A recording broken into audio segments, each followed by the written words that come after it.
Click the bell icon to get latest videos from Ekeeda. Hello friends, and in previous video we have studied a numerical based on initial value and final value theorem of Laplace transform, that is problem number 1.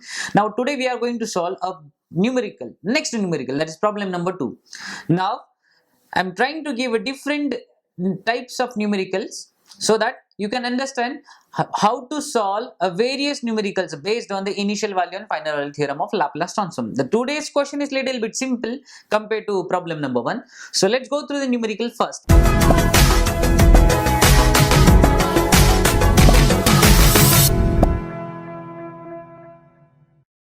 First of all, you should know the properties of initial value and final value theorem of Laplace transform. What was that? Initial value theorem. X of 0 equals to limit s tends to infinity s into x of s. Remember, in initial value, we will always replace x of t by x of 0. But whenever we transform this x of 0 into Laplace domain, it is limits s tends to infinity. Look at here. X of 0 gives limit s tends to infinity and into s into x of s. For initial value theorem, now we'll discuss about final value. In case of final value, we substitute t value tends to infinity. That is, we are going to apply limits on x of t. When we apply limits on x of t, the t value tends to infinity means x of t value becomes x of infinity. But when we want to convert, when we transform this x of infinity into Laplace domain, then it becomes limit s tends to 0. So much more important part is, whenever we use initial value theorem, we write on left hand side x of 0, but on left hand side we always write x of 0, but on right hand side we place limit s tends to infinity. S into x of s will remain same in both the parts.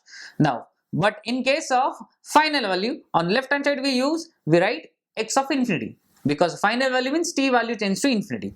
But when we transform it into Laplace domain, then on right hand side we apply limit s tends to 0.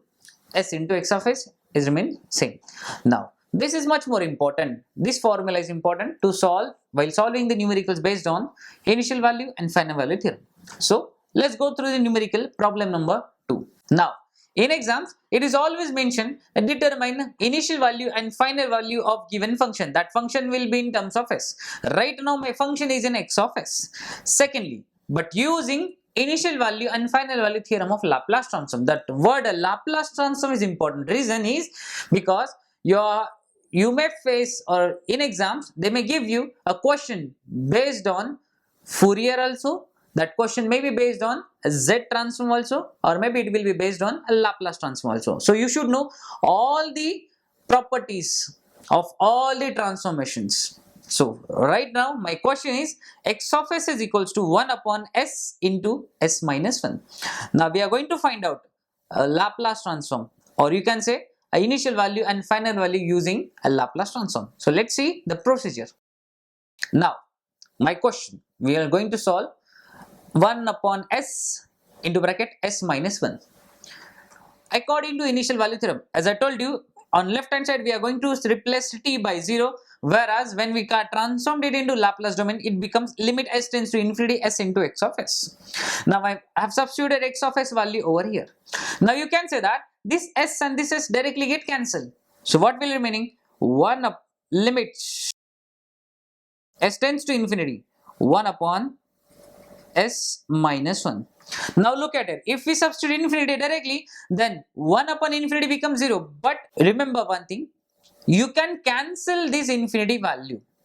As I told you in earlier videos also, if you have a choice to take s common, then please try to take it. And if it is possible, then you can avoid the value infinite value. Now how? I'll tell you. Now in this case, look at here. If we substitute s tends to infinity, then 1 upon infinity minus 1 becomes infinity. So that what you will get in the denominator? Answer is infinity. 1 upon infinity is 0, that we know that. One more case is there. You can take s common from numerator also as well as denominator also. But at the end you will get the same result, which is 0. Now how?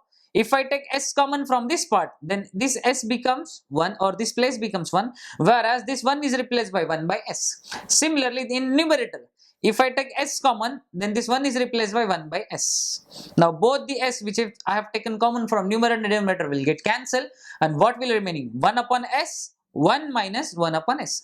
And if we apply limits, then 1 upon infinity becomes 0, 1 upon infinity becomes 0, but 0 upon anything is always 0. So if there is a chance to get a finite value, then you can take s common, otherwise no need to take s common, directly apply limits on function. So I'm going to apply limits directly on that function.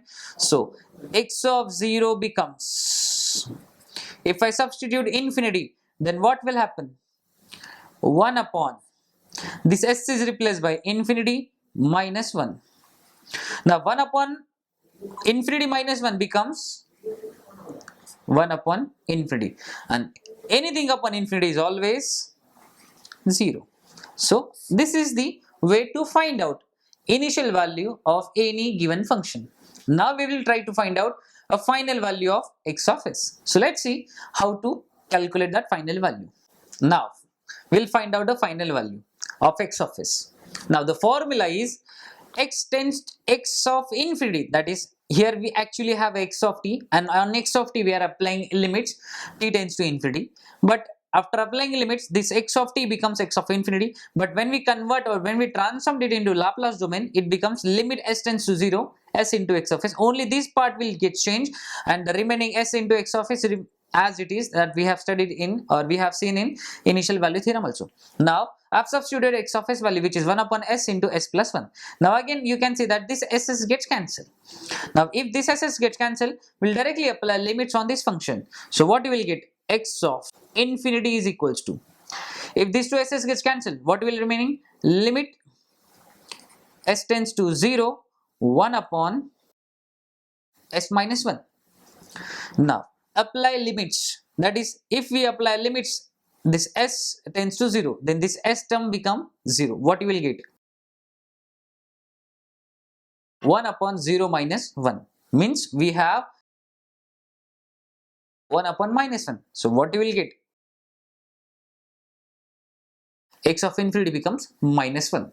So this is the simplest way to find out initial value and final value of any function x of s or f of s. Now the more important term is, you should know the property or statement of initial value and final value theorem of Laplace transform. So that's all for now. We'll study next numericals in next video. So thank you for watching this video. Stay tuned with Ekeeda and subscribe Ekeeda for further more videos. Thank you so much.